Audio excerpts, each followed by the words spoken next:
we have seen a radical change in our country in the last year in terms of the polarization and the separation of people. And as a spiritual community, the question before us is, how do we respond to this? How can we be a positive force in helping to awaken in people their connectedness to each other and to the natural world?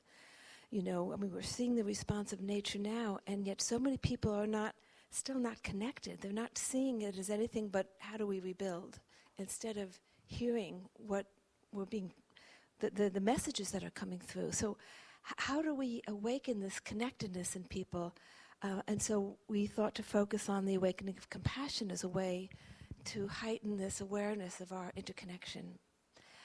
So we've sent around a few questions for thought. What we're going to have is each discussant is going to, make some remarks and throw out some thoughts, and then we're going to open it up for questions and discussions for all of us.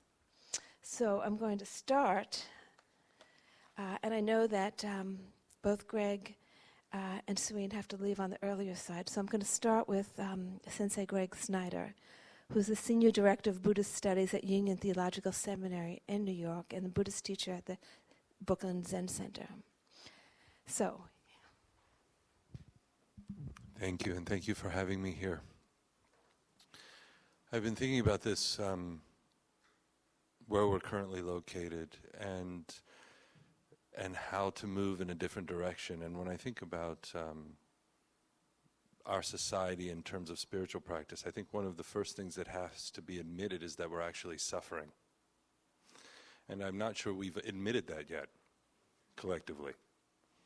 I think we're still collectively in some notion that this is working. And I'm not yet clear when we're going to get to a point where we recognize it's not working. I don't know how hot it has to, I don't know how many storms have to come, I don't know how much violence has to exist, I don't know where when the lobster knows it's boiling. But that to me seems like the first. And then we have there's kind of two issues. One is, in any sense of religious or spiritual development, we have one which is cultivation, which is one of the things we're talking about. So what are the ideas we need to put out? What are the narratives that need to exist? What new cosmology do we need to frame so that we're cultivating, or practices so that we're cultivating a new way of being in the world? That's one question. But the other is, how do we see what's hindering that? So there's this cultivation of positive, but there's also the removal of hindrances. And some of that's happening, in the sense that I think our current leadership is bringing to the surface lots of histories of violence in a very, very clear way. Now, some people are getting behind that violence in a new way, which is disturbing. But some people are waking up to it and having to admit it in a way that they haven't had to in the past, and that is encouraging. But to actually take on, in terms of the removing hindrances or the cultivation piece, I think what's the deeper and more difficult question is, if we expect, because we've had this conversation a few times in this kind of environment, I feel like, and I know others do too here, that we have a society that's rooted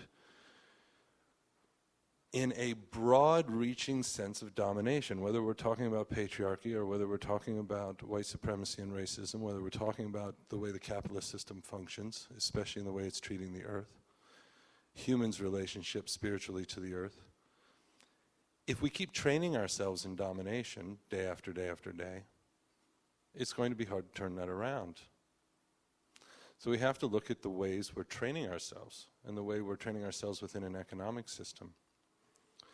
So how do we start thinking about the whole society as how we're being spiritually trained? And are we at some point willing to stand up and say, no, I actually want to be trained in a different way than this. I don't want to be trained in this way. And what that takes, because that throws everything awry, if we really just stop. The most radical thing, I feel like the most radical thing we can do in the world is stop. And I don't mean that just spiritually or as a Buddhist or religiously, but also general strikes, stop paying your taxes. Stopping works. When you stop the system, when you refuse to engage a system that's engaged in violence, we have to at some point align our spiritual recognition of the importance of silence and connection with our actions in the world. And so I think it's a very big moment. We'll either take this on as a moment of learning and look at ourselves and say, I'm not interested in engaging in systems that cultivate domination as the frame for being in the world anymore, or I'm just going to go along with it. And it's easy to go along with it, but now I think it's clear we're going over the falls collectively.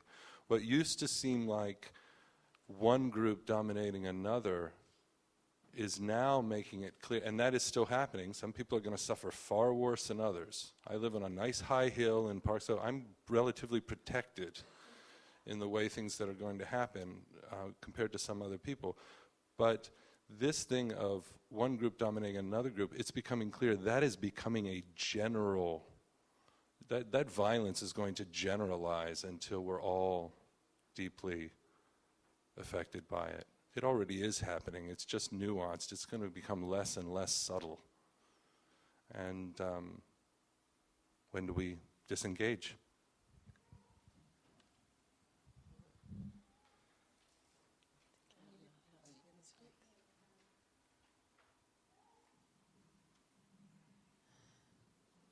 Pastor Lawrence Jennings, who is a consultant to Community-Based Restoration Nation Initiative, and is a community organizer for economic development in Harlem and the Bronx.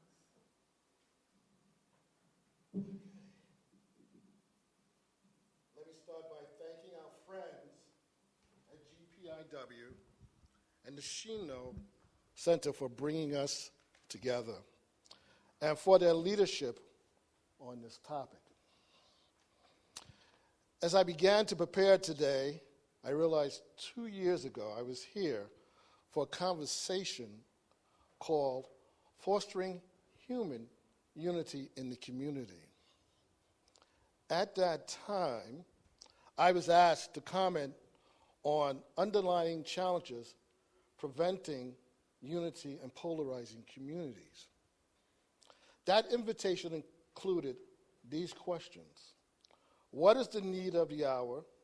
How can we work at the local level to foster greater unity among people of all ethnic, racial, religious, and economical backgrounds? And how do we heal long festering divisions that are weakening the spirit of the nation? And this statement, spiritual leaders are beginning to address the underlying causes of the human disharmonies and imbalances that are stressing our societies: poverty, violence, environmental degradation, and climate change. We need a broader and deeper conversation if we are to make any progress in addressing these issues. As I reflected on those words, along with the new discussion questions about compassion, I was struck by the following: how precedent that event was. Think about the degree to which American discourse has coarsened and the state of American spirit, which has continued, and I would argue, continues to expose an ugliness that must be steadfastly confronted with love, compassion, and resolve. I was struck by how much of what was shared at that event in 2015 also applies to today's discussion of compassion as a route towards wholeness. I was struck by how crucial it is to move the broader and deeper conversation forward. To be very clear, when I say that we must keep the conversation moving forward, I do not simply mean that we must keep talking. I mean that we must examine and refine our intentions and beliefs, take into account our own realities and the realities of others, understand the interconnectedness of all things, of all humanity, and act. I want to touch briefly on several aspects of these musts. As they relate to compassion and wholeness, beginning with this thought, in the midst of doing the necessary, ongoing work of evaluating how we can become better, it is as important to be compassionate with ourselves as it is to be compassionate with others. We can do better. We must not allow ourselves to be overwhelmed by failure, inadequacy, or guilt. The Anabaptist Mennonite faith tradition teaches that none of us are perfect. All of us fall short, and that judgment and retribution are not ours to mete out. As Christians, we strive to be Jesus-like, engaging the world, believers and non-believers alike, with love and, yes, compassion, because that is what we are called to do as disciples of Jesus. Our tradition sees Jesus as politically subversive, an advocate for justice, who calls us to live out radical, transformational love. And because we do not live in isolation, our lives, our actions, our way of doing and being in the world absolutely should be a benefit to the whole. I find that prayer, contemplative times of reflection, help me discover and focus on what I am called to do. Additionally, my inner circle helps me identify ways to operationalize that call. I think we all need some form of close community to help us do that. Each of us also is a part of the larger community, our neighborhood, our country, humankind. And each of us is affected by and contributes to the community, whether for the good or ill. I think the outpouring of support following a catastrophic event is indicative of the impulse for connection. There are many parts of compassion, and perhaps we are far more aware of feelings and expressions of compassion than we are normally. The real challenge, I think, is to not succumb to thinking that these acts and feelings and expressions reflect true unity. To achieve true unity, we need that broader and deeper conversation. I would also add the word honest. Not only do we need to listen, speak, empathize with each other, we must do so with authenticity and respect. This, too, is a compassionate act because it helps us more fully understand and more appropriately respond to each other's reality. I would argue this is the only way to move towards achieving true unity that is grounded in understanding and compassion, that seeks common ground and the common good, rather than a false unity that demands a veneer of agreement. Something I wrote last fall, shortly after the election, touches on this, and I would like to close with an excerpt from that piece, an open letter to my white environmental activist friends and colleagues, which was originally presented at the annual meeting of the U.S. Climate Action Network. Feeling horrified and vulnerable is not unusual for people who look like me. We are aware of it, we deal with it, we may try to dismiss it, but the reality persists. We are vulnerable. Our rights, our economical stability, our bodies are persistently endangered in ways that most white people cannot really understand. I write this not to make you feel guilty about white privilege. I simply hope to open the window of understanding a bit further so that you are not only looking through the glass, but also feeling the blustery winds on the other side. Raising our metaphoric window is likely to create discomfort for you.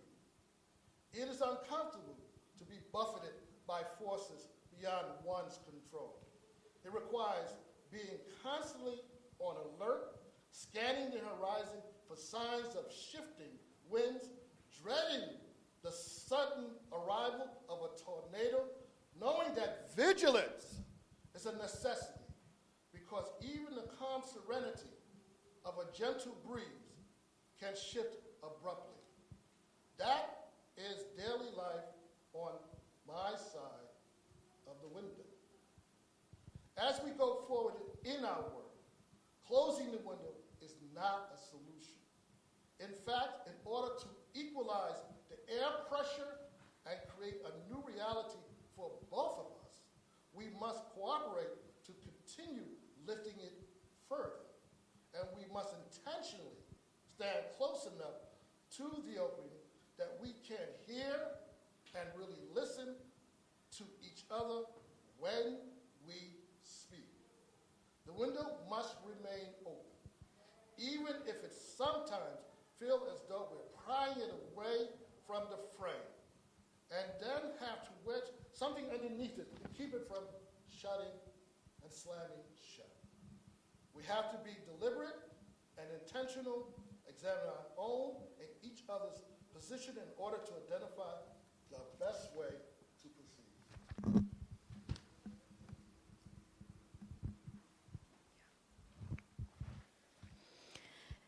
Thank you. You both brought up points that we could go into a discussion about, but before we do, I want to let everybody speak. So we're going to turn to Reverend Diane Berke, who's the founder of One Spirit Learning Alliance.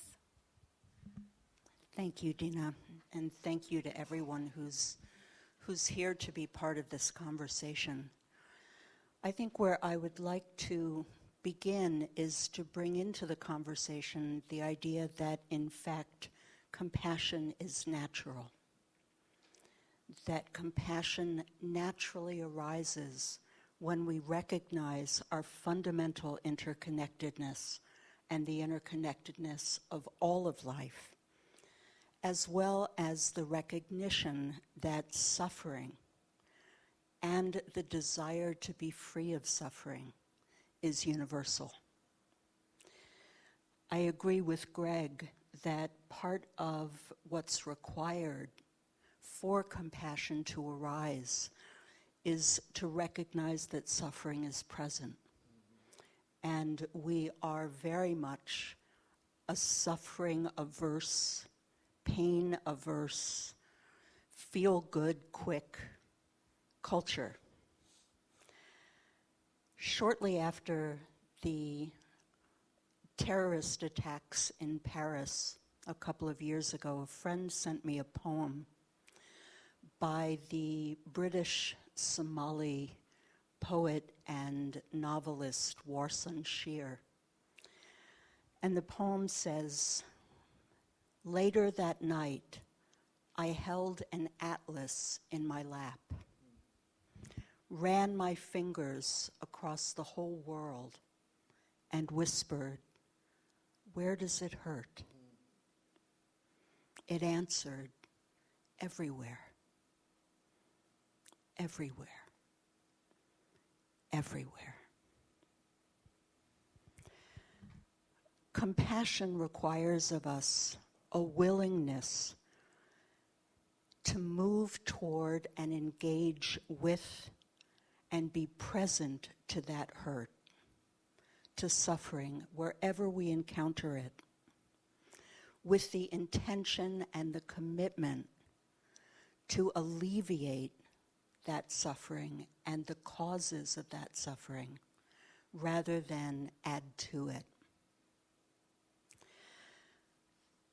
I was rereading a book by Christina Feldman, who is a Buddhist meditation teacher from Great Britain.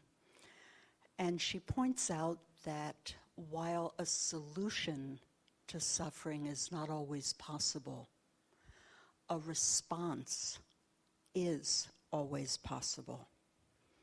And the responses that actually heal are the responses that arise out of a compassionate heart, out of the recognition of our shared humanity, our shared vulnerabilities, our shared longings to be happy, to experience love, to be connected, and to remain awake and present, even in the face of the most dire pain.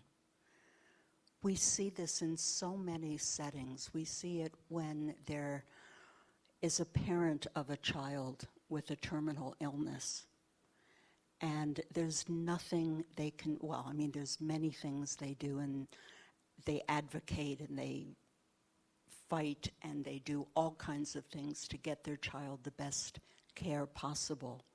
But at a certain point, all they can do is be present and not run away because the pain is so uncomfortable to bear.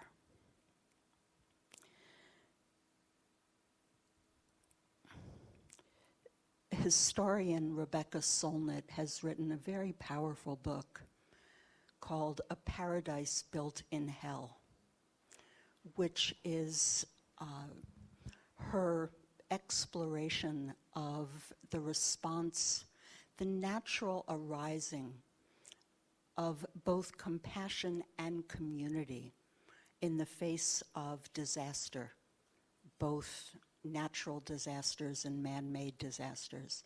Certainly those of us who were in New York on September 11th, 2001, experienced that very directly.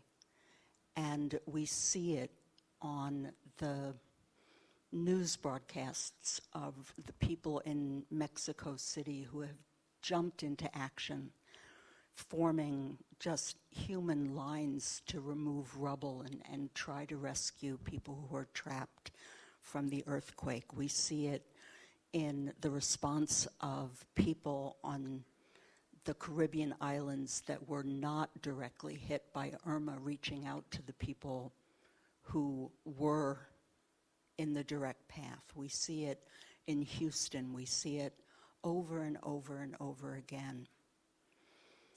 And part of what that says, again, is that that is natural. That is our automatic human response, unless, as Greg said, something interferes or someone interferes. There's a story that Rebecca Solnit writes about that I just loved reading. It was about a little 7-year-old girl who lived in Oakland during the 1905 massive San Francisco earthquake. And a lot of the response to that disaster were people from Oakland who reached out and opened their hearts and opened their homes to survivors of the earthquake. And what this little girl noticed as she watched her mother and her mother's friends reach out, she thought to herself, we already know how to love. That's not something we have to be taught. We know how to do that. We know how to do that naturally. Why don't we live that way all the time? That little girl's name was Dorothy Day. And she grew up, of course, to become the founder of the Catholic Worker and devoted her life to being in community and solidarity with the most marginalized people. And I think that's really the question that we all need to ask, and that really is at the heart of our conversation today. Given that that is part of who we are, that it is natural, why don't we live that way? Why don't we live that way all the time? There are many practices, spiritual practices, that can help us recognize our commonality with others. And I believe that those are many of the cultivation practices that Greg mentioned that we need to engage in. Anything that helps us recognize, just like me, you are trying to find happiness. Just like me, you are trying to escape suffering in your life. Just like me, you have experienced pain and despair and darkness. Just like me, you are learning lessons about life. And the more I can experience you as just like me, no matter how different our political views may be, no matter how different our various kinds of differences might be, the more likely it is that I will find a way to relate to you with an open heart. And that has to be the ground that we stand on if we're going to move forward into a more humane world.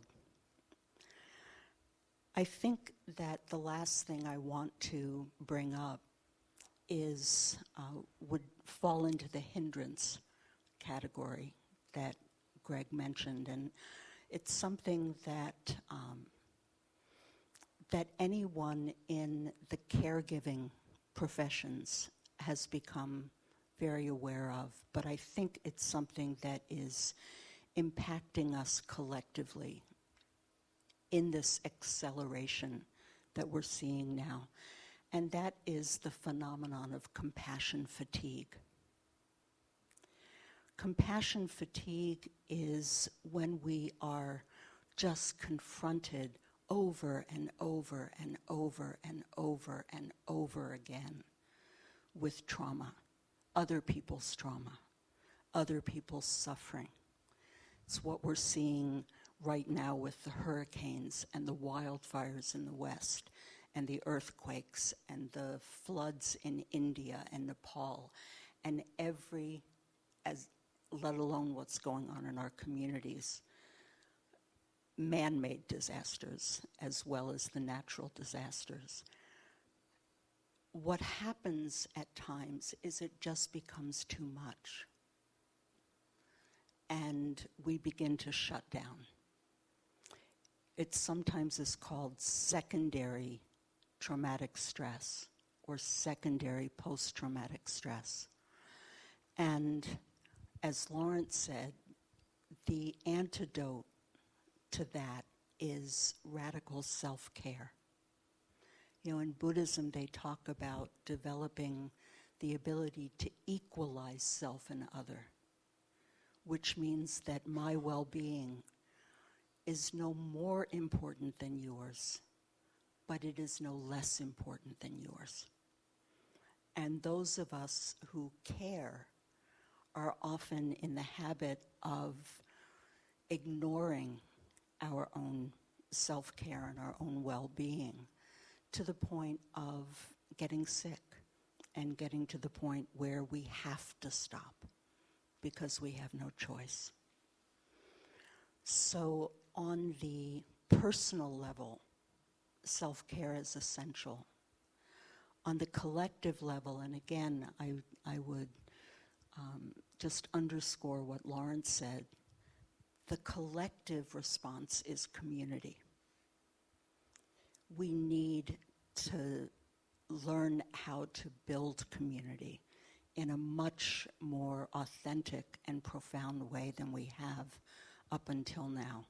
Grace Lee Boggs, the activist, said, building community is to the collective what spiritual practice is to the individual. It is the fundamental vehicle for transforming consciousness. It's the way we hold each other up so that when one of us needs to let go for a while, others can step in and step forward. We need to develop collective rituals, grief rituals. There is so much unexpressed, unprocessed, unhealed grief in our culture and our world. And we need ways to come together to recognize that suffering exists, and we can face it, and we transform it through facing it. And finally, celebration, which is the flip side. We need to find ways of celebrating what is worth saving in our world, in our communities, in our life as human beings and living beings who share this planet. Thank you.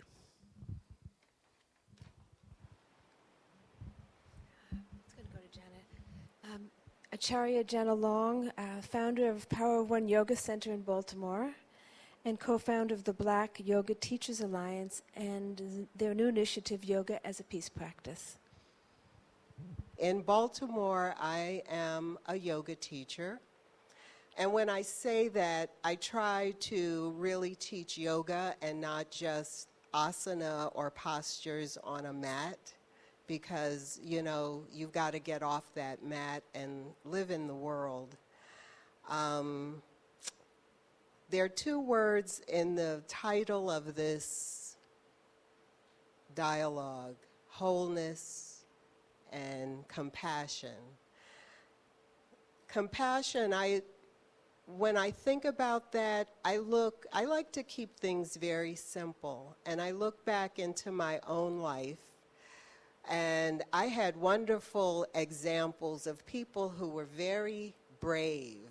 You know, now to see them on the surface, they were disregarded. Old Southern black people down in the South living in shanties without houses and all that sort of thing. But they knew how to make magic. But even more importantly, they knew how to look another person in the eye and speak to them, to say hello. That's how they lived. That's how they had community. They just looked at you and said, hey, good morning. Or you could be walking down the street. You couldn't even see the person on the porch, and they'd holler out, hey, gal, where you going? That means, hey, girl, where are you going? Where you going? Because that meant someone was looking out for you as a child, and if your grandmother or your mother was looking for you, that lady who yelled at you on the porch could say, yeah, I saw her walking down. That was community. And this time of year in the South, when the crops were harvested, everybody there were food deserts. There were no grocery stores, okay?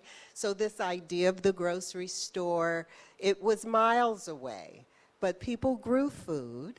And this time of year, everybody would bring their bushels and pecks of whatever they had grown, and we would get together and can and preserve and make sure that everyone had plenty to eat to get through the winter.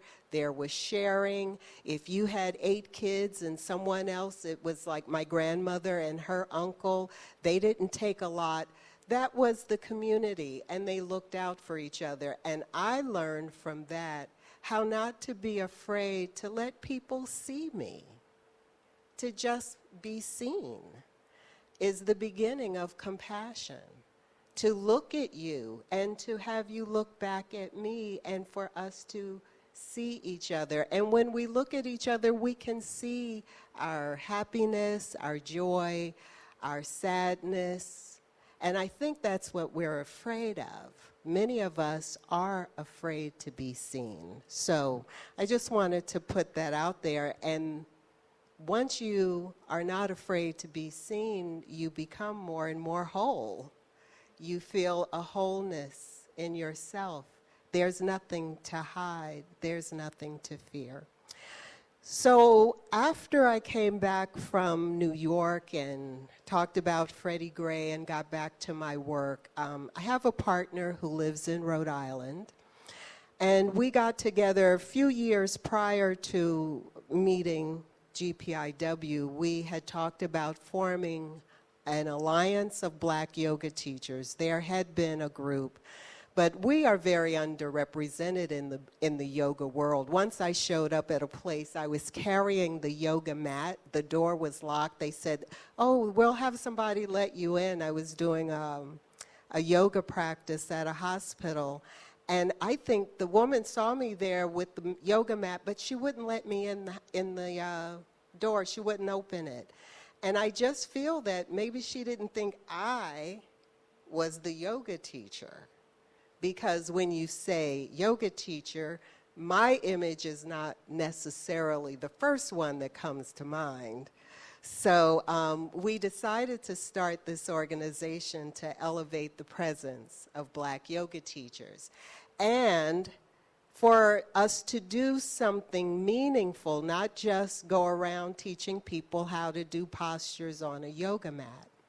So we came up with this idea of what we call yoga as a peace practice. And as we formulated this, and I have to give thanks to GPIW coming into the contemplative circles and contemplative dialogues, I said to my partner, I said, you know, what we need to do is train our yoga teachers. They all know how to teach these postures. You know, in fact, I'm getting a little sick of seeing people in yoga postures because it's just looking acrobatic and gymnastic. And I'm an old school yoga practitioner. I came to the practice in the early 70s before it became so athleticized. So that disturbs me. I said, but you know, what it's really about is coming into this thing called self-realization, understanding who you are, your place, your purpose, your good, your bad, your ugly, all of that, to be able to sit and look at that and accept it and change it if you need to. How do we do that? So what we designed yoga as a peace practice, it is a self-intervention practice. We train yoga teachers to go into their communities, how to facilitate contemplative practice. How do you bring contemplative practice into the yoga mat and talk to people within the context of yoga philosophy to help them possibly make changes in their lives? So if I didn't state that quite as clearly as I wanted to, for example, there are these tenets in yoga, the first two, the yamas and the niyamas, how you live in the world and how you live with yourself. Well, if I go into a community in Baltimore and I start talking about yamas and niyamas, nobody's going to even know what I'm talking about. So what we do is train teachers in how do you decode this language into practical, everyday living. For example, one of the niyamas, this is one that I teach, is about cleanliness. So in that, holding that contemplative time with your yoga class, what's your neighborhood like? Is there a potato chip bag in your front yard? Why don't you pick it up? And it's not for them to answer us, but it clearly often is not anything anyone ever thought about, or they think somebody else is supposed to do it for them. So it's to bring contemplative practice into the yoga mat, into communities that have experienced violence, and violence in many forms: isolation, marginalization, some of it's intergenerational. There's police gun violence, there's violence within the community, perpetrated against the community. Primarily, we're working with people in urban communities who are Black and living a marginalized life and are experiencing trauma, chaos, dysfunction in their environment. Using the tools of yoga, the tools of yoga philosophy, to help them mine within themselves, to begin to look at what is happening to them, and to create ways of making change. We simply offer the tools. So we train yoga teachers, because our yoga teachers in how to facilitate this contemplative practice, because the Black yoga teacher is everywhere. Most Black yoga teachers don't own studios. So when we go out to teach, we are in our communities. We're teaching in a church. We're teaching in a school. We're at a detention center. We're in the park.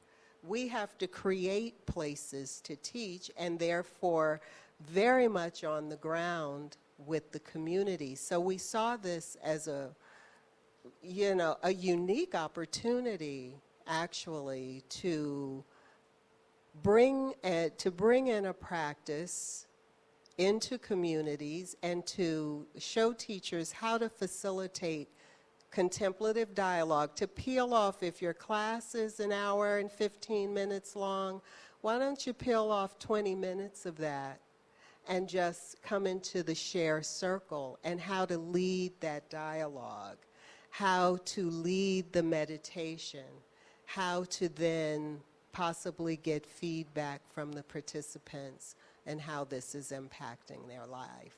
So we had we were blessed to be able to launch our pilot project in Oakland, California this past May, where there was interest from all, not just yoga teachers. Some of the people who came were also professionals who work in communities, social workers, teachers, civic servants, civil servants.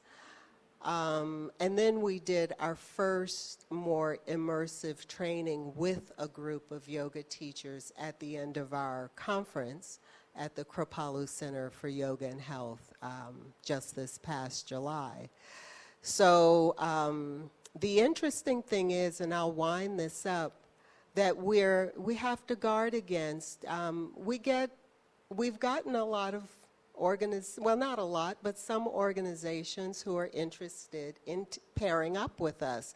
One in particular, it's a big organization that's very important in the lives of yoga teachers. But we are intent on being led by spirit with this and being true to what it is we want to do. We are not interested in commodifying this training. We don't want to bend it and shape it because someone comes along and thinks it's a good idea and they want to give you some money, but now they want you to do this and turn yourself inside out so it'll fit their model and all of that. So we're grappling with that, but our goal is to take yoga as a peace practice to different cities around the United States, particularly places where we know there has been violence. For example, there's a lot going on in Missouri right now. We know there's a lot going on in Chicago, and we have teachers on the ground in those locations. And to train this brigade of peace ambassadors to hopefully help bring people who are grappling with the aftermath of violence and dysfunction, to hopefully give them or offer them some tools that can bring them to more of a sense of wholeness in their lives. So.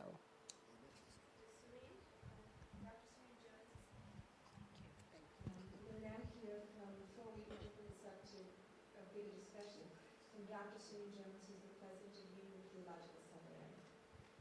So I want to begin by thanking all four of you for your comments. And I feel like I could just stop and we could start discussing because there's so much richness and overlay.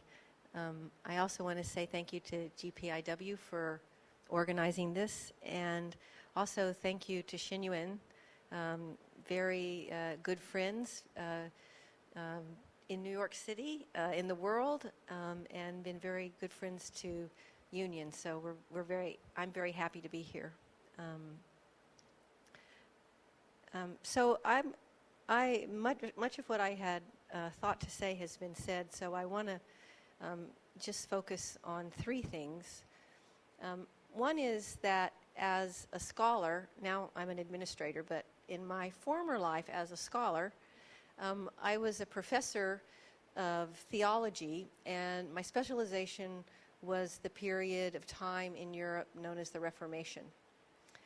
This year, in Europe and in the United States and in places around the world, but predominantly there, celebrating the 500th anniversary of the Reformation, and what happened when a group of pastors, the ones I worked the most on, John Calvin and Martin Luther, decided that the way religious life was organized in Europe had become, in its present form, too oppressive, and they began to ask questions and practice in a different way. I think, as a historian, that cultures and civilizations go through these 500-year cycles of enormous change. And studying the Reformation taught me a lot about that and has led me to think that we are now in the middle of one of those 500-year periods when everything gets turned inside out. In the Reformation 500 years ago in Europe, and again, this is very a Eurocentric account of it, but it was really a change in how society there was organized, from what the notions of a nation came to be, what we now know today as capitalism came to life, what we now know as the technologies of printing. A whole new technology came into life, and perhaps most importantly, a whole model of spirituality came into being that constitutes in the United States what we know today as Protestantism.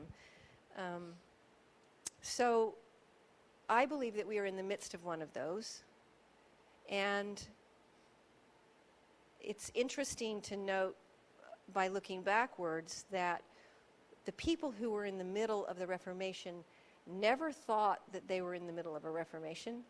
They didn't even imagine that they were breaking with the Catholic Church and creating Protestantism. They never imagined that capitalism was being born. They were just taking the next step in that moment in time and connecting with other people and building what they could build right in front of them.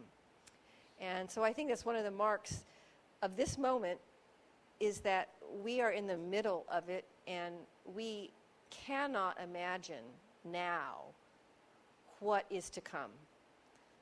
And that's just the limits of where we are. In the Reformation, they had no idea what was to come.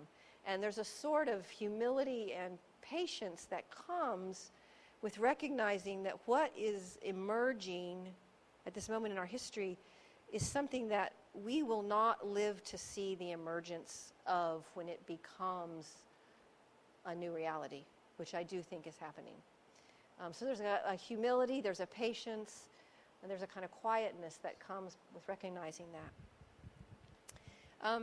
The second thing I want to say is also tied to my own roots in white Protestant Christianity in North America. And that is, as Greg said, the starting point for thinking about compassion needs to be the recognition of suffering. And what I think this past election has done is bring to the fore again a deep spiritual sickness, a deep levels of suffering that have been in this country for a very long time, indeed since it was founded. And that is the legacy of white supremacy. That was from the very start a spiritual legacy. There was a spiritual set of disciplines that went into making it possible for the immigrants, the white people coming from Europe to the United States, to become white people who supported and undergirded the institution of slavery. Something had to happen spiritually to create the foundation of white supremacy. And when I think about the present political situation and all the divisions that it's revealing, they're not new divisions, they're very old divisions. And in the context where we talk about spirituality, I have to grapple with the fact that it was predominantly white Christians that pushed this election in the direction that it went. And so I am grappling with a corrupted spiritual tradition. And I think, in fact, all of us, as we think about compassion, have to wrestle with what are those places in our own deep spiritual traditions that, as many of you have already talked about, got corrupted and twisted so that it became normalized to think in patterns that were actually deeply destructive, like white supremacy. What is it spiritually that allowed white people to become white people and to become the kind of cruel people that can continue to allow the sort of racism and oppression to happen in our country that has an ongoing legacy for now 400 years?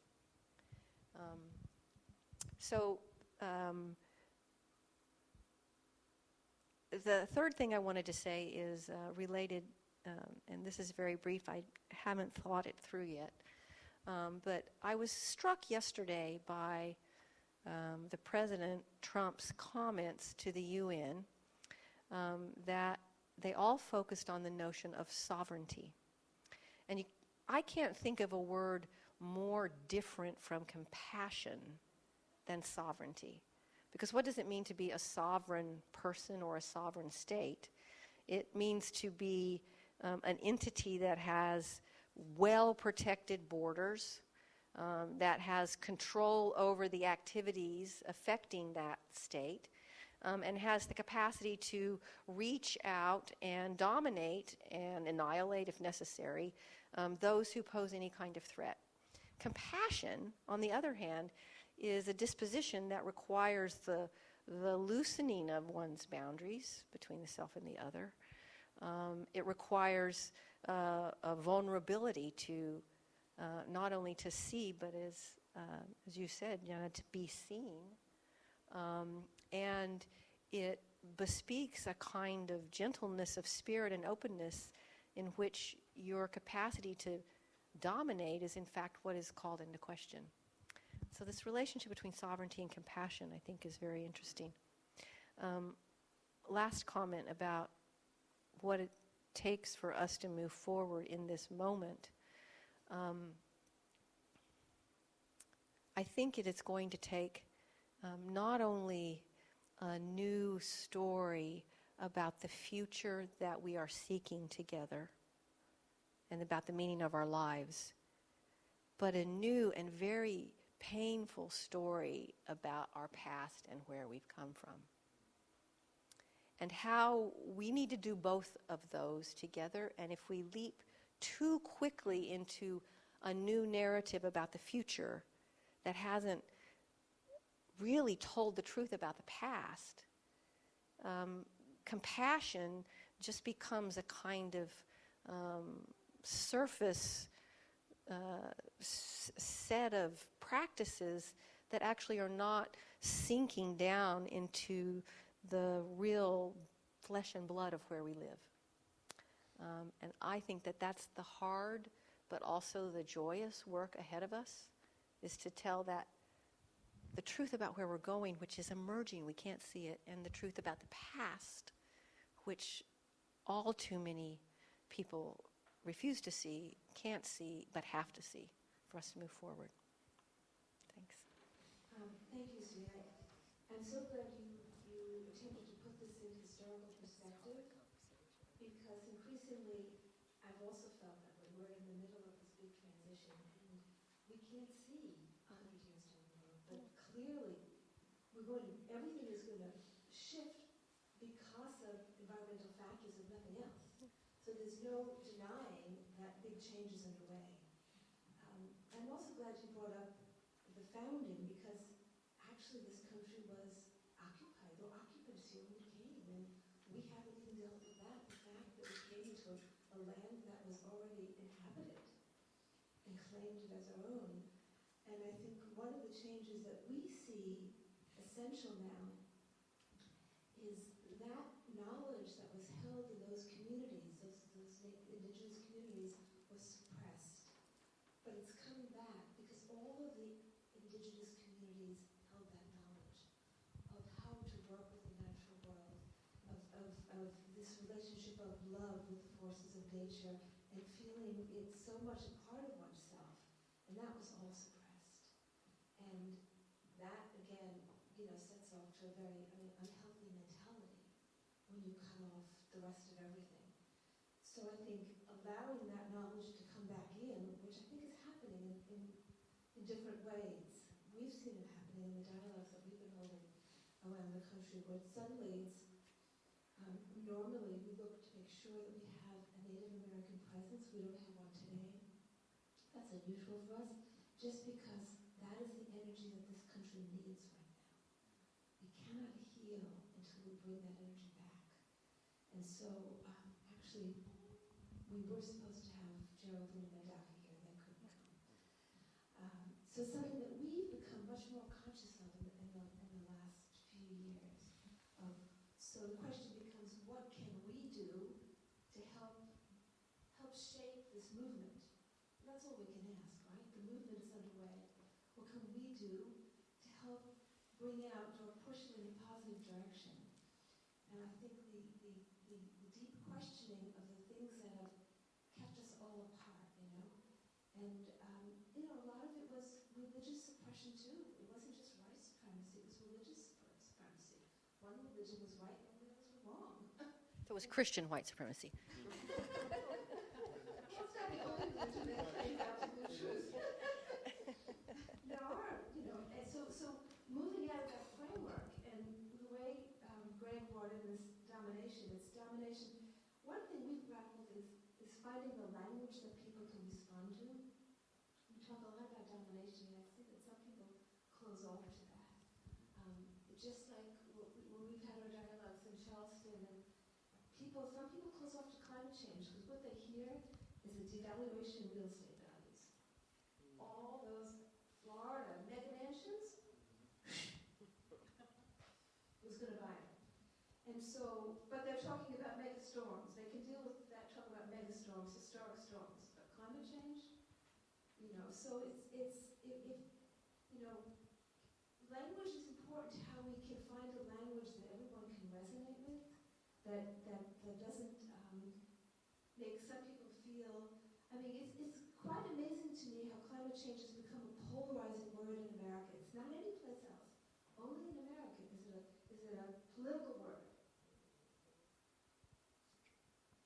In Europe, in Germany, it was the Conservative Party that took on many of these policies. Merkel comes from the Conservative Party, not the Green Party. So what is it about our psyche, our collective American psyche, that turns off to certain words?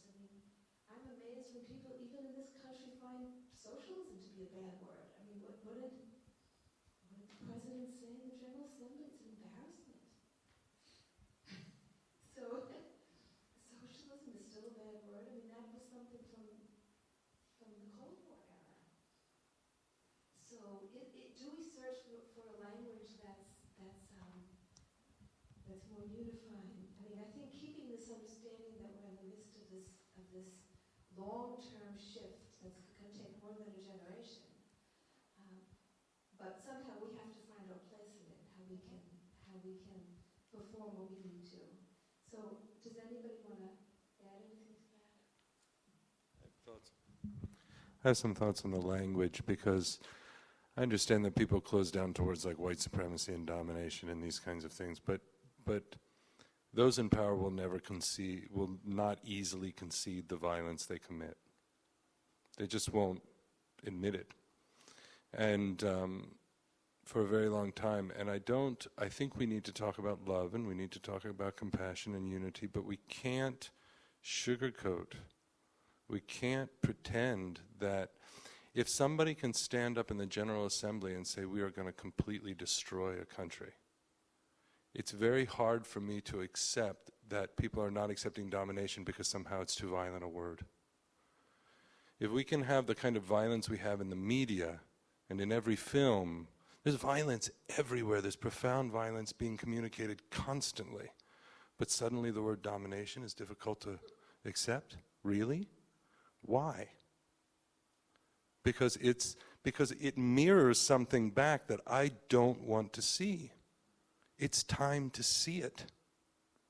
It's not time to find a language that's like, oh, we're going to curveball in so that you can still not see it.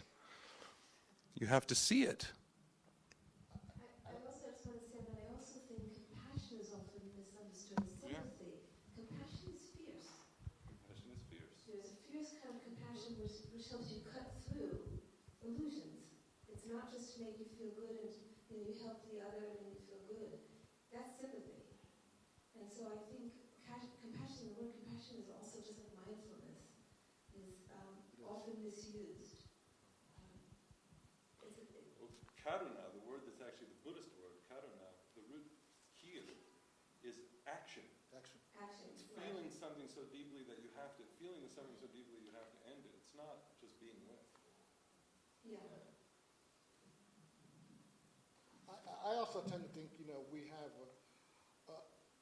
most Americans are ill-equipped to form, for the lack of vocabulary, to conceptualize vulnerability and being safe and violence that's perpetrated on people anyway, so they can't really hear the difference.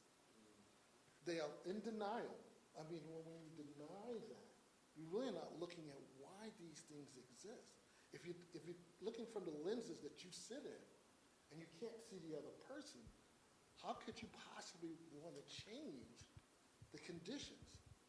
And I think it really starts with looking at someone as I would want to be seen. And it comes back to what you said. I want to be seen. I don't want to be perceived as being invisible.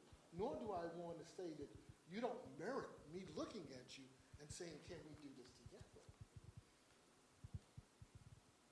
So just that in itself, just the languaging itself, framing the language that kind of moves it. And it's a process. So and I think what people forget that it is a process. We all want to be safe. So we all want to be safe with that term of saying that we are compassionate. But we also want to know how can we do what we need to do and have that courage. And courage comes in many different forms of saying, you can't do that anymore. That's working together. That's working together. That's wrong. Period. That's honest. We don't do that enough. We'll sit by and we'll allow it to kind of go on until we're overwhelmed by it. And then we're forced to kind of take a side, but we can't say act because we know that's wrong. You can't convince me that the young man who went into the church to kill people in the church got that thought that wasn't nurtured. What does that tell you? It was nurtured. It wasn't just like, oh, he had demons and all these other kind of things forcing it. It was nurtured. So what are we saying that we're feeding and understanding the history of that? Of violence in America.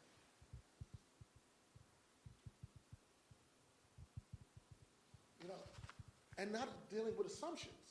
I'm a Mennonite. You know how many people don't think I'm a Mennonite? When I say I'm a Mennonite, you a Mennonite? They associate a Mennonite with being something that looks other than me. But I have to remind them that Vincent Harding was a Mennonite. Okay? And look what Vincent Harding did.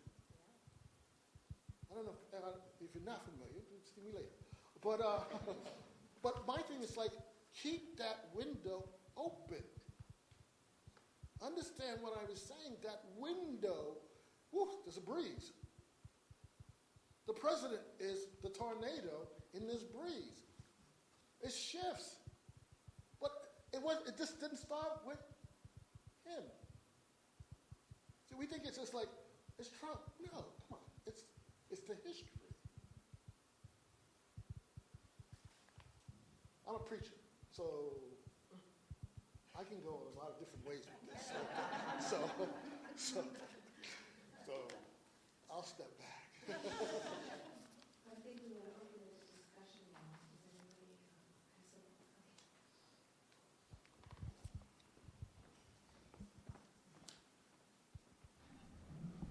Introduce yourself. Rick Clugston with the Center for Earth Ethics at Union Theological Seminary. We have a culture in which people think they don't need to suffer and need to find somebody to blame that's in the way of their happiness. And that is cultivated by politicians, advertisers, just a lot of the big voices in our culture, I mean the dominant voices in our culture. And blaming and demonizing the other is a strategy for taking away from your own self-reflection on my shortcomings, for example. The question would be more, how to change that. I mean, we can see that in Congress, for example, in the polarization of our parties, but we just see it all the time in medicine, in opioid epidemics, in all kinds of things that we've got so addicted to avoiding pain and suffering, and yet compassion is about embracing suffering. Can I say something? In this yoga as a peace practice training, part of it is you have shortcomings. Accept them. We all do. There are no perfect human beings walking around. It's to look at those shortcomings, not to beat yourself up about them. It's who you are. It's who you are. And this running away from who am I? Why am I running away from myself? As I said, the good, the bad, and the ugly. I can't do everything. I don't know everything. I'm not everything. And it's okay. And in our culture, you're right. We are afraid to show up what we think is wrong. And this training is about helping teachers to facilitate this sort of contemplation with a group of people who think that there's a lot wrong with them, when in fact, there really isn't anything wrong with them except how they're thinking about themselves. That's the first step. And so that's it in a nutshell. I mean, you have shortcomings, accept them, and move on. I also would like to add that that language is a reason. There's careless languaging in situations. I'll give you an example. The opioid, you just mentioned that, right? When we've had this problem in black communities, stuff like that, it was a moral issue. When it became something that went into the white community, it became a disease. What does that take? The situation down where you had the guys walking around in military careless was the language that the press wrote about what it was. It wasn't a rally. It wasn't anything. That was deliberate. That was thought out to say, this is what we're going to do. Get with it. If you don't, we'll walk over you. So it's, it comes back to what you're saying. It's languaging. It's framing the language accordingly. That sets up the discussion, the movement, per se. We see how language is being used now. Alternate facts, there are people who've mastered how to manipulate language. But I think that we all need to reflect on what will be the language that cuts through that manipulation. Because that manipulation is abusing people. It's playing with people's minds. So what is the language that can help provide some clarity? For me, it's always love and peace. I mean, no matter which way you look at it, for me, it's always love. Okay. And peace. Okay. As a minister, as someone who believes in that, if I don't love, I won't find that peace. I also want to distinguish, because I know a lot of us have grappled with this, the difference between kind of an anger that's destructive and a more righteous anger that comes from not from an emotion, but a place of trying to correct a falsity. And there was so much anger in this country now, and so we think about all of its negative effects, and we don't want to hold that negative energy. For sure, it's not constructive.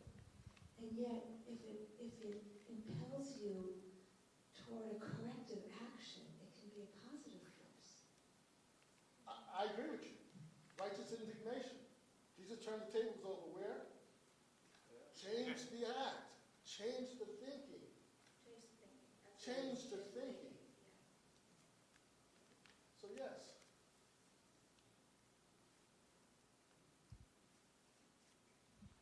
Oh, sorry.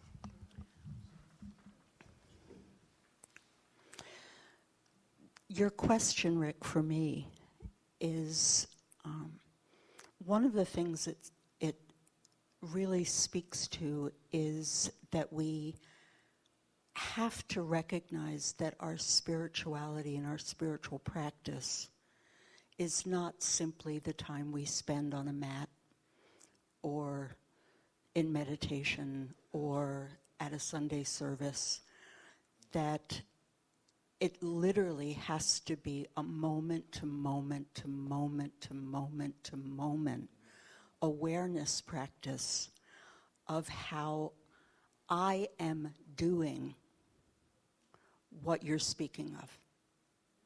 So for me, part of the paying attention to language is as soon as I hear myself say they, I need to pay attention to that and to see whether I'm engaging in that act of otherizing and demonizing as a way of avoiding something in myself. Because that is, I said earlier that compassion is natural. The best of what human beings are capable of and the worst of what human beings are capable of are both natural. And both exist within me, both exist within everyone, at least everyone I've ever met. And the temptation to generate shadow and to project everything we see as wrong or problematic or evil or whatever word you want to use out onto someone else so that I don't have to grapple with those very human imperfections in myself. It's not just taking corrective action outwardly, although that's important. It's taking corrective action inwardly And for me, one of the foundational teachings was when Jesus said, "Why are you so concerned with the speck in your brother's eye when there's a log in your own?" He says, first, remove the log. And then you will see clearly how to help your brother. He's not saying don't take action in the world, but he's saying in order to take effective action, you have to remove the distortions in your own thinking and your own perceiving. And for me, I think one of the things we need to do, all of us, is to take our own spiritual practice much more seriously than we have in engaging in that moment to moment to moment to moment awareness and correction. Because it's just really easy to go unconscious. And I think most of the way that we participate in these systems of domination and oppression and everything else is we go unconscious. We just go to sleep. So on a practical level, so say I'm with a group of people and maybe the conversation isn't so esoteric, right? But most of us have had an experience in school, and especially, say, in yoga, predominantly you're with a group of, I would say, the women dominate. So how many women as girls grew up and there was a girl and you harbored some resentment towards her and you got with your girlfriends and you said, yeah, she thinks she's cute. I don't like her because she thinks she's cute. Well, then the contemplation is, do you know her? Did you know her? Well, no, not really.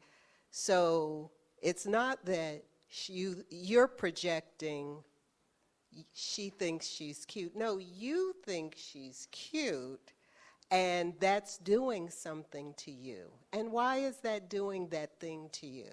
And it helps people to look at, well, maybe somebody called you ugly, or her hair was silky and yours isn't, and now you got to deal. So this is what I mean, taking this yoga language, so to speak, and bringing it into the practical experience of everyday people to help them begin to contemplate and look into that otherism and as those feelings of inadequacy, resentment, jealousy, envy, whatever they may be, they're rooted in you. And there's something in you that you've got to look at.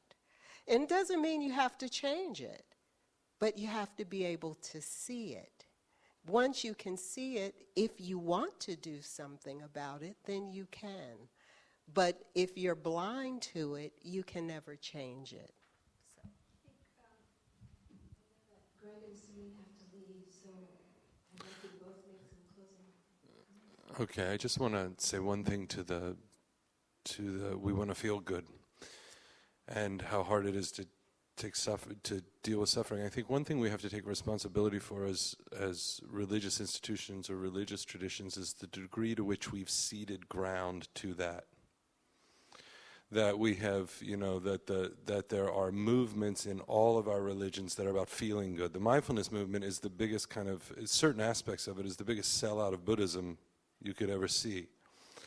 It's Buddhism for neoliberal capitalism, so everybody can feel good. There are whole movements in Protestantism that are that way. We can look all around. So we have to admit that we've given over to that. And that's the space that we're supposed to be negotiating. As spiritual leadership, we should be negotiating the realm of suffering and supporting people in being able to build up a structural integrity to live upright in the world in a way. And so instead of, we're so concerned about whether people are going to like us because now the millennials aren't coming anymore, so we got to somehow make them like us. So we do all this adaptation to make them like us instead of standing up fiercely in the world and not being concerned about whether people like us, because our job is actually to stand up morally and fiercely in the world against violence and domination. But no, we're coming up with programs that millennials will like. So it's, and not to, that's in no way to disparage millennials. It's just our own silliness. It's like recognizing our own silliness.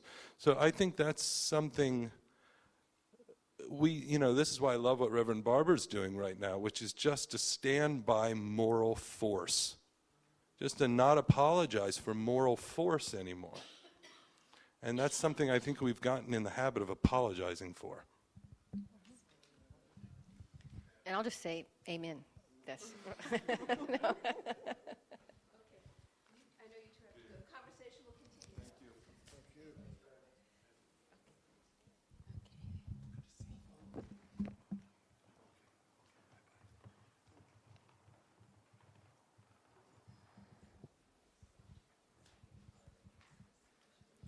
Any other thoughts from the floor?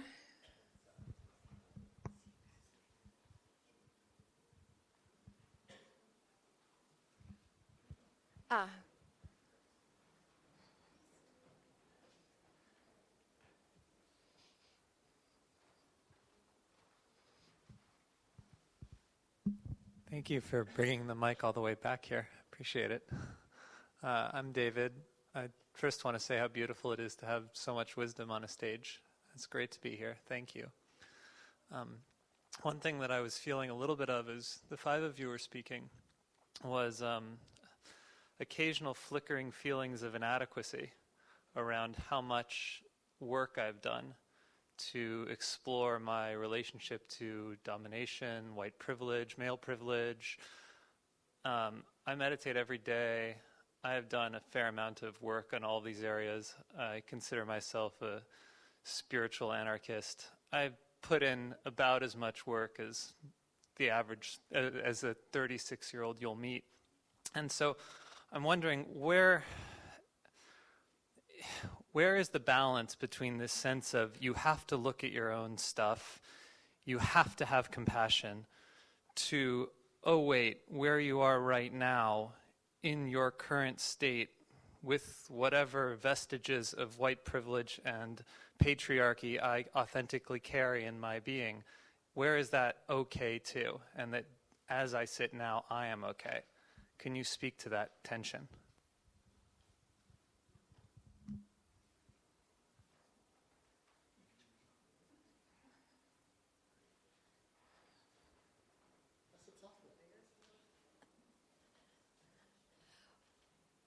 Well, I would hark back to what we've been saying here about having patience with oneself where one is on the spiritual journey, and knowing that it's an unfolding process. It's not a process that happens overnight.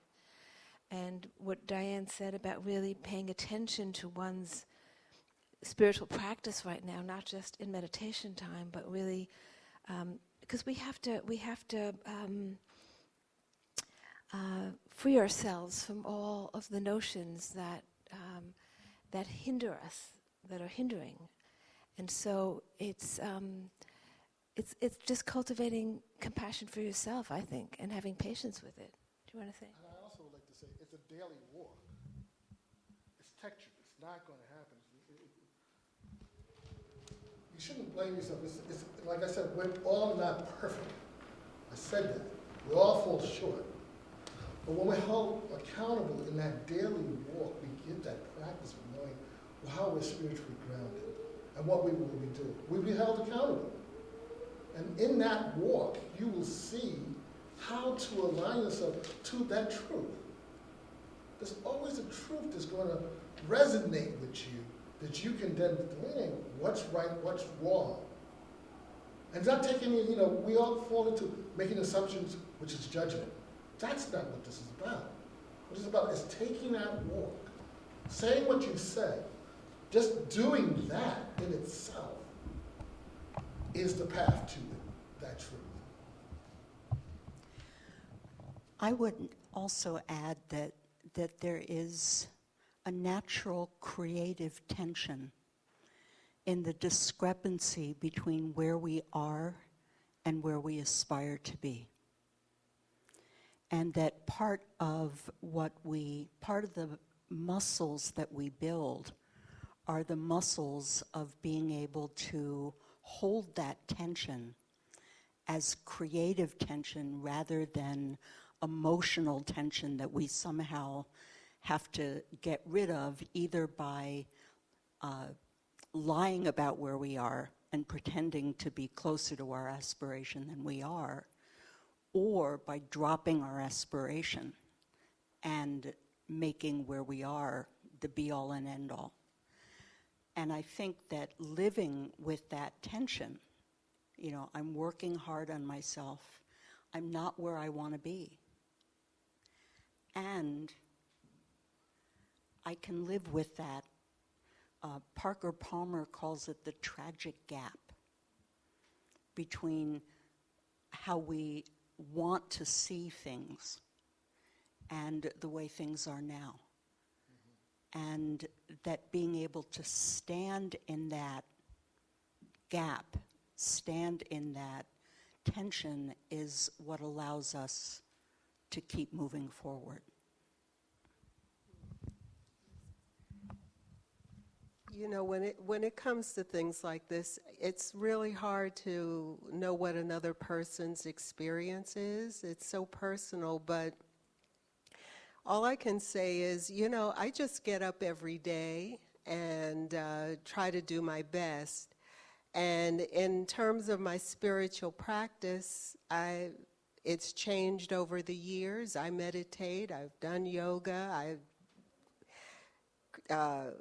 try to cultivate and have a relationship of respect with the earth, because I think that's very important to my health and well-being.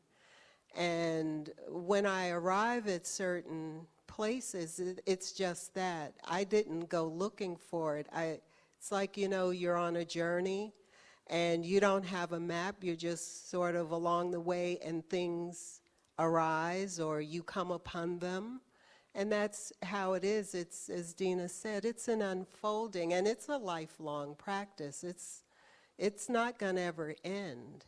And so you have to resign yourself to that this doesn't have an end to it. It's all the time. It's every day that you live, that you practice, every day. And wherever it takes you is where it takes you. And you are okay with that too. And sometimes it takes you to incredible places within yourself. And I will say this, it does help to stop thinking so much. Thinking is way overrated, okay? Too much thinking. Let some of the thinking go and just be with your breath. Just sit, literally stare at a wall and, stop all the thinking. It's too much. And as Diane said, it's the musculature, that practice, like anything else. I mean, I look at the Bible different in the order of my years than I did when I was 20, because of all the things I've seen and done. But I know where I came from in that place in that Bible, to have a sense of where I'm at. It's okay, because I don't know how many more years I'm going to live, and I'll probably see something different then too. So don't beat yourself up. It's pretty much what it comes down to. But yet, respect, as you so said, the tension.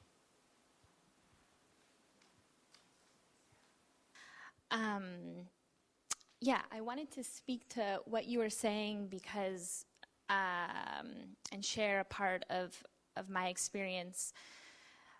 I recently did a 9-day vision quest in the wilderness, so speaking to the wisdom of indigenous communities. And I went there with the intention to grapple with this tension of how do I become more community-minded as I sink more into how I'm showing up in the world without sacrificing this individual need for artistic self-expression.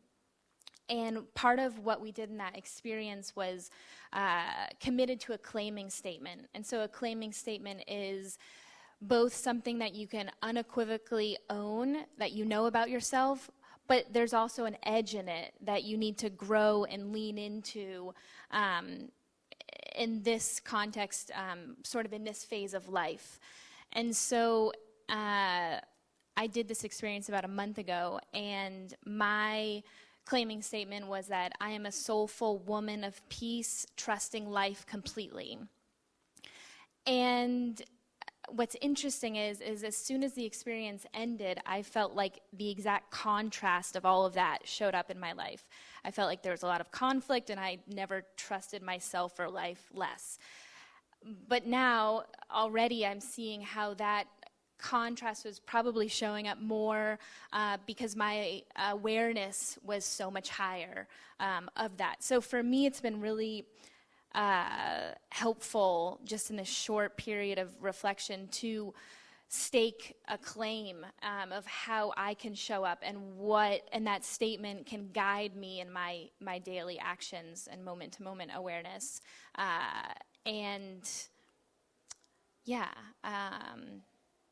That's all. Thank you so much.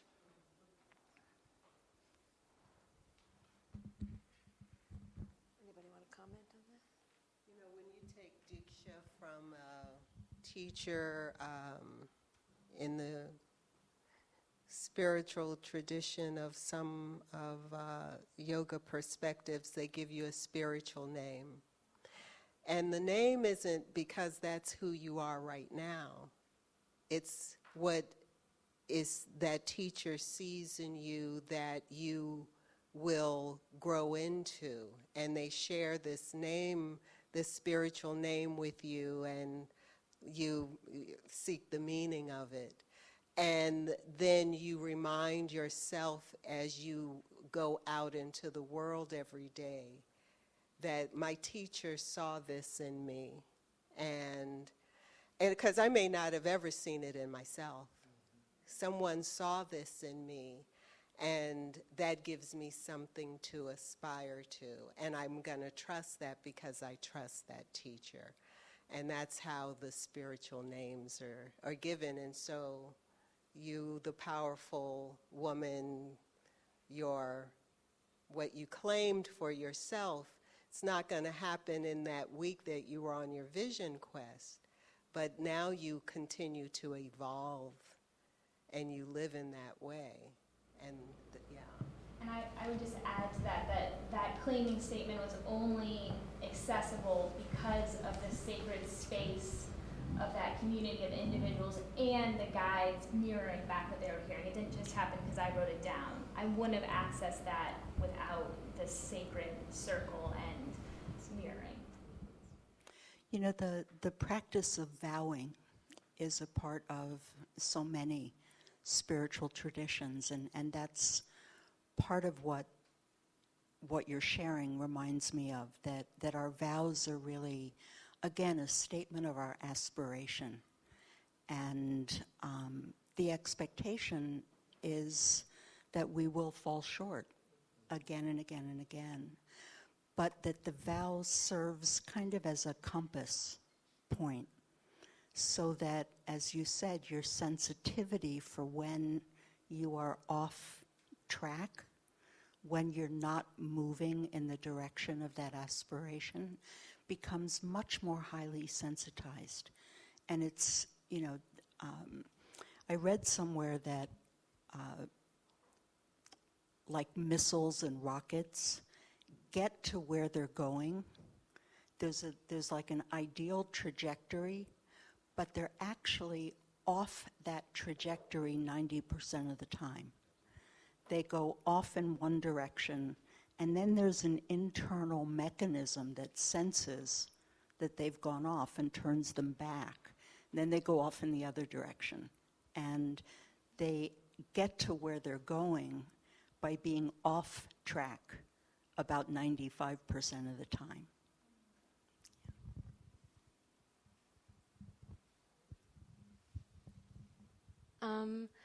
And I kind of want to come back to the title of this session, which says to restore wholeness to our society. So some of you touched upon the question of community and creating an authentic community, and I'd like to pin that down a little bit more concrete, because I struggle with it. In not with the thought. I mean, not opposing creating an authentic community, but rather how this can actually happen today. And I see two ways. I see we're living in a super fractured world, not only US society, I'm not even from here, just visiting. So we're living in a super fractured society that with polarized sides that probably live in totally different universe and not even wanting to talk to each other anymore. So if I look around the room here, even though I see a lot of difference and diversity, I know that we share a common kind of outlook, and the people that we would need to talk to restore a wholeness to society are not in the room. That's what I believe.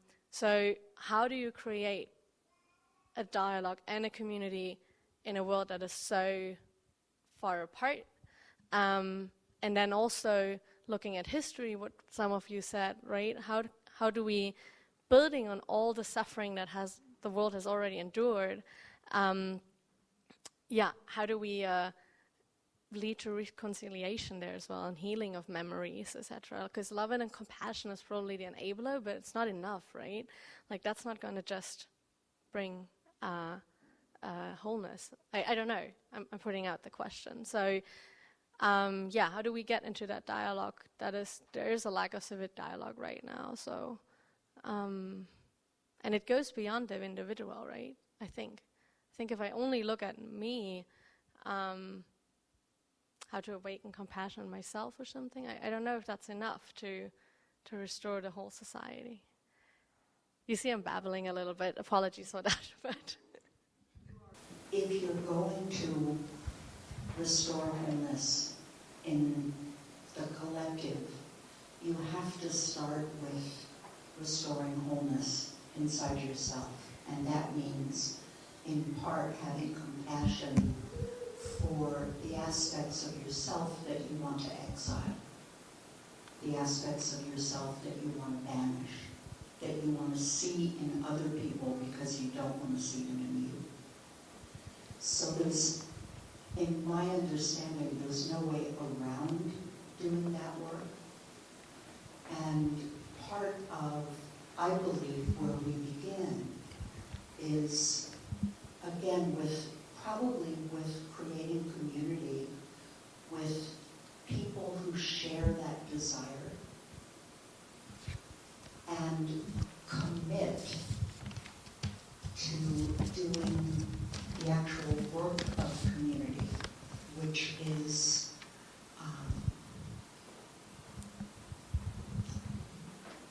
as Jana said, looking out for each other, being honest and truthful about disagreement, finding ways to resolve interpersonal conflicts, to find ways to actually stay in community with one another. We're a society that so encourages us to cut bait and leave as soon as anything gets challenging or uncomfortable in relationship, rather than to do the hard work of finding deeper commonality and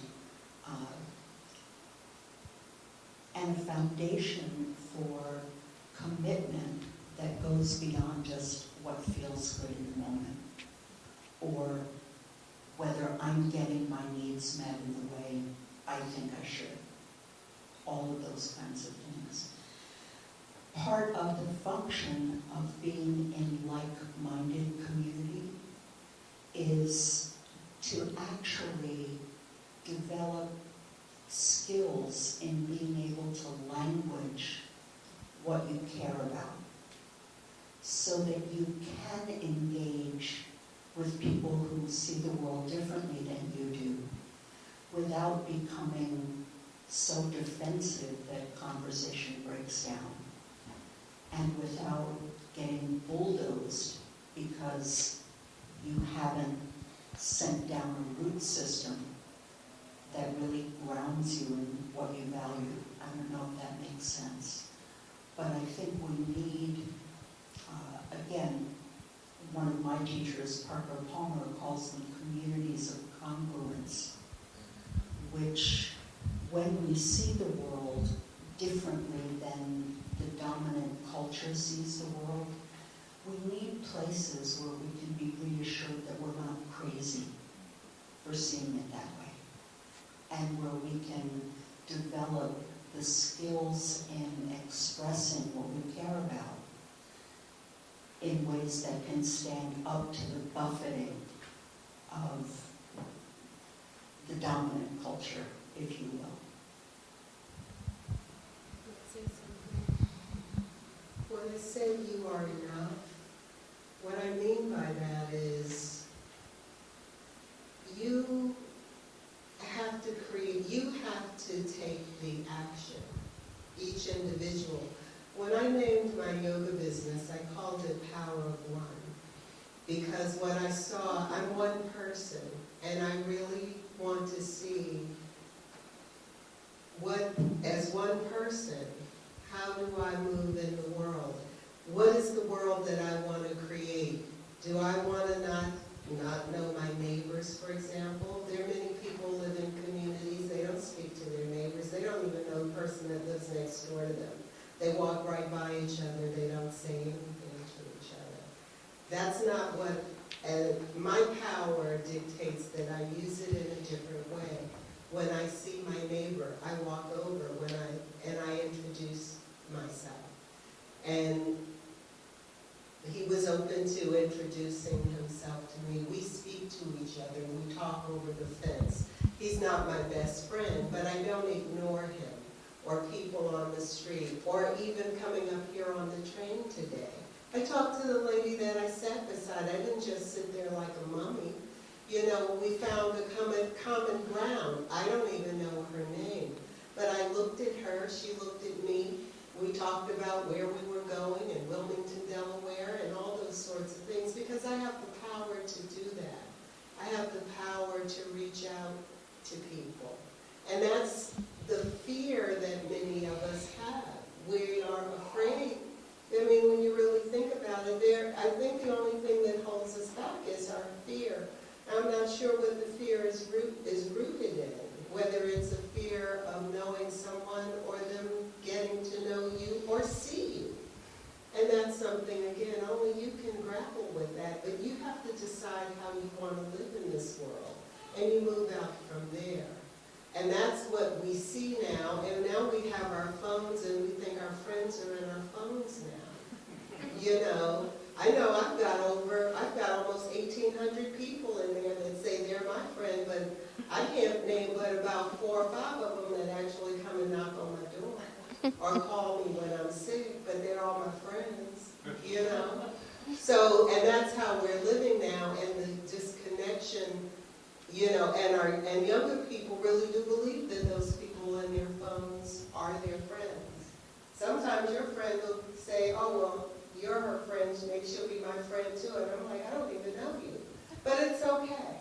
And maybe that's the new way that we will connect community. I'm not judging it. I don't know. I'm on there. I got all the friends too.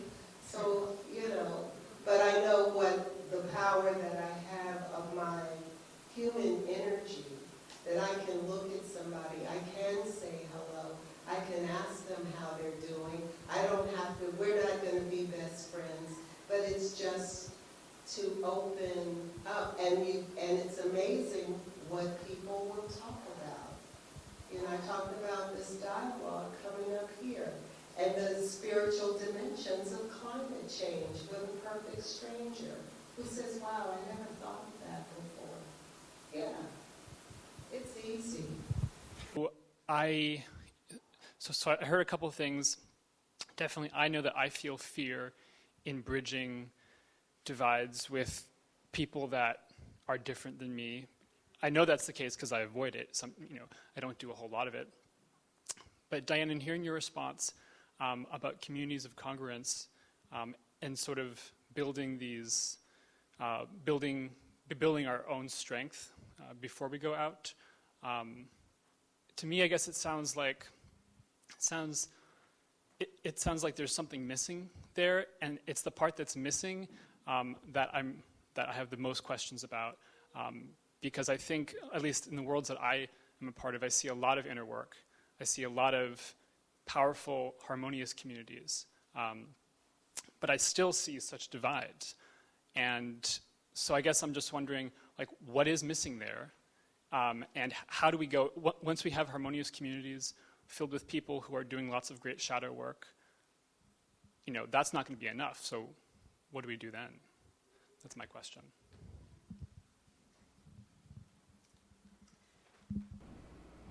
We have an intuitive knowing of when we're not doing that because we're avoiding it, because we're afraid. And that's really, I believe, a matter of being honest with ourselves and with the people that we're in community with. It's not about, again, just hanging out together and having a good time, or patting ourselves on the back about how much harmony we've been able to create. It's a matter of recognizing that we're coming together as an act of service, and that if we're really true to that, really listen to that, we will start to feel urges, and we'll also begin to notice that life itself provides opportunities to engage beyond our small community. And are we answering those invitations as they come, or do we hold them at arm's length? I have something to say about that. I'm going to take it from this angle. As an organizer, community organizer, we do what we call a needs assessment. And in that needs assessment, we don't factor out struggle. We understand that it's going to take an X amount of things to kind of do. It's going to be a consensus. We will sit there and organize, strategize, and then mobilize. But within that schematic, we have to have a discussion that's going to be very, very much what people want to do and buy into. How do we fit into that construct in working out what needs to be done? So in developing something along that line of belonging, you're going to have to go through the personal struggle as well as the collective struggle to get to the place you want to go. What does that look like? With each individual is different. With each way it's textured out, you will find your place within that unit. I hope that's helpful, because that's how it's done. When you're doing it locally, you're not coming and telling people what they need, it's letting them tell you how and what they can do, and having a consensus to follow through on that. We're going to have to pause here. It's not the end of the conversation. We're just going to take a little break. We're going to have a moment of silence and then a 5-minute stretch or break. And then we're going to move into part 2 of today, which is going to be with Charles Eisenstein. And he's an author and social thought leader. And Charles is the author of The Ascent of Humanity, Sacred Economics, and the More Beautiful World Our Hearts Know is Possible. And that session will have a different format, but we just need, I think, to breathe in deeply, have a minute of silence. I'll ring the gong, and then 5-minute stretch.